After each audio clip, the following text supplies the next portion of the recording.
फर्ज और फासले। एक इंस्पेक्टर की दास्तान सुबह के 5 बजे थे। गांव की सड़कों पर हल्की धुंध फैली हुई थी। दूर किसी मंदिर से घंटियों की आवाज आ रही थी। एक बूढ़ा चाय वाला अपने ठेले को गली के कोने पर खड़ा कर रहा था। उसी धुंध में से एक खाकी वर्दी वाला इंसान धीरे धीरे चलते हुए थाने की ओर बढ़ रहा था। वो था इंस्पेक्टर अजय राठौड़।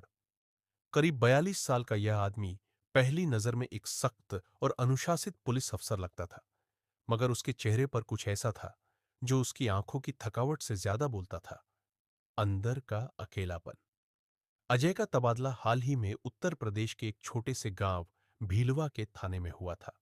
यह इलाका शांत जरूर था, लेकिन यहां के अपराध छुपे हुए और जटिल थे। घरेलू हिंसा, जमीन के झगड़े और कभी-कभी बाल तस्करी की खबरें भी। थाने की चाबी उसने खुद ली थी। बाकी स्टाफ 8 बजे आने वाला था।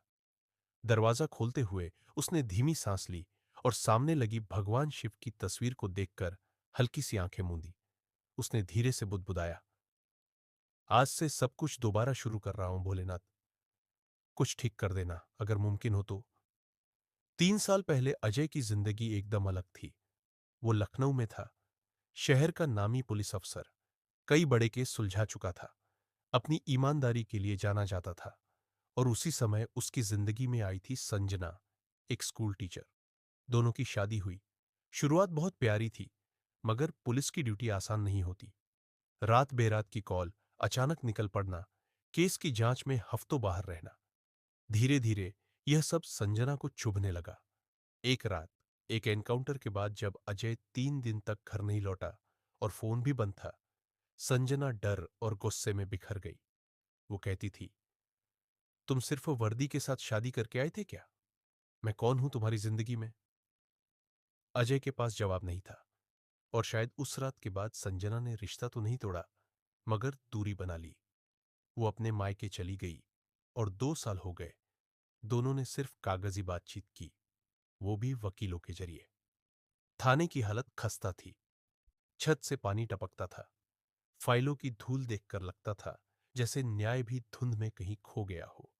अजय ने पहले दिन अपने कमरे को ठीक किया, अपनी पुरानी डायरी निकाली और एक नया पेज खोला। 10 मार्च 2025। भीलवा थाना। नई पोस्टिंग, नया इलाका, पर जख्म पुराने हैं। क्या वर्दी के पीछे इंसान अब भी बचा है, या वो भी ड्यूटी में शहीद हो चुका है? जैसे ही वो अपनी सोच में डूबा हुआ था, एक कांस्टेबल भागता हुआ आया।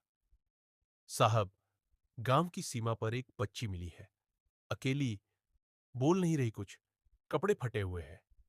अजय का चेहरा अचानक सख्त हो गया। जीप निकालो, अभी चलते हैं। गांव के बाहर की झाड़ियों में एक 7-8 साल की लड़की बैठी थी। उसकी आंखों में डर था और पैरों में खरोंचे। वो किसी से कुछ नहीं बोल रही थी। अजय ने धीरे से घुटनों के बल बैठकर कहा, बेटा, डरो मत, हम पुलिस वाले हैं, तुम्हारे दोस्त हैं। लड़की ने सिर्फ उनकी आंखों में देखा, कुछ बोली नहीं, लेकिन एक आंसू उसकी पलकों से लुढ़क गया। अजय को जैसे अपनी संजना की याद आ गई, जो भीगी आंखों से उसे देखती थी जब वो हर बार ड्यूटी के लिए निकलता था। उसने लड़की को अपनी जैकेट ओढ़ाई और कहा, जब तक तुम कुछ बोलना चाहो, मैं यही हूं, तुम्हारे पास। थाने में लड़की को लाया गया। महिला कांस्टेबल ने उसे खाना दिया। धीरे धीरे वो शांत हुई, मगर अब तक उसका नाम भी नहीं पता था। अजय ने कहा, कल स्कूलों से पता करो कि कहीं ये बच्ची लापता तो नहीं है, और महिला संगठनों से संपर्क करो। हो सकता है ये किसी तस्करी का हिस्सा हो। लेकिन उस रात अजय वहीं थाने में उसके पास बैठा रहा। उसे लगा जैसे ये बच्ची एक और टूटी हुई आत्मा है, ठीक वैसे ही जैसे उसकी अपनी जिंदगी। भीलवा थाने में उस रात जैसे वक़्त ठहर गया था। दीवार पर लगी घड़ी की टिक टिक, रात की खामोशी और लड़की की हल्की सिसकियां अजय के दिल को किसी पुराने घाव की तरह कुरेद रही थी। अजय ने रजिस्टर बंद किया और खिड़की से बाहर देखा। खेतों के उस पार चांद अधूरा दिख रहा था, ठीक उसकी जिंदगी की तरह। वो सोचने लगा, क्या संजना अब भी कभी मुझे याद करती होगी? फिर खुद को झटकते हुए बोला, अब ये सब सोचने का वक्त नहीं है। लेकिन कुदरत को शायद कुछ और मंजूर था। फोन की घंटी बजी। हेलो। दूसरी तरफ से एक जानी पहचानी हल्की कांपती आवाज आई। अजय। वो आवाज किसी तूफान की तरह उसके कानों में गूंजी। संजना। कुछ सेकंड तक वो चुप रहा, फिर बोला, सब ठीक है? संजना ने हिचकते हुए कहा, मैं लखनऊ लौट आई हूं, लेकिन मैंने तुम्हें कॉल इसलिए किया क्योंकि कल स्कूल में एक बच्ची गायब हो गई थी। वो मेरे स्कूल की स्टूडेंट है, रिया, 7 साल की। वही हो सकती है क्या? अजय के दिल में एक अजीब सी हलचल हुई। रिया?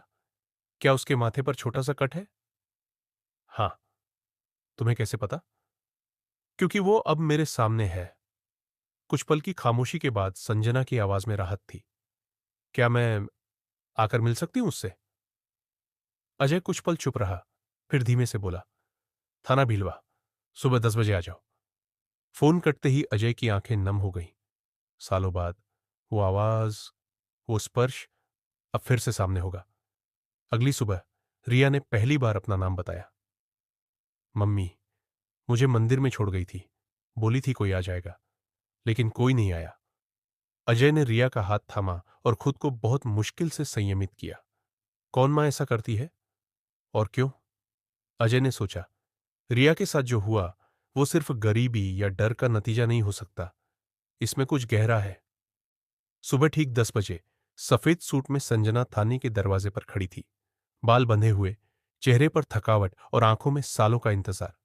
अजय ने धीरे से कहा, आओ अंदर, वो वहीं है। संजना ने रिया को देखा और उसकी आंखों से आंसू बह निकले। रिया, बेटा, तुम ठीक तो हो ना? रिया ने कुछ नहीं कहा। वो संजना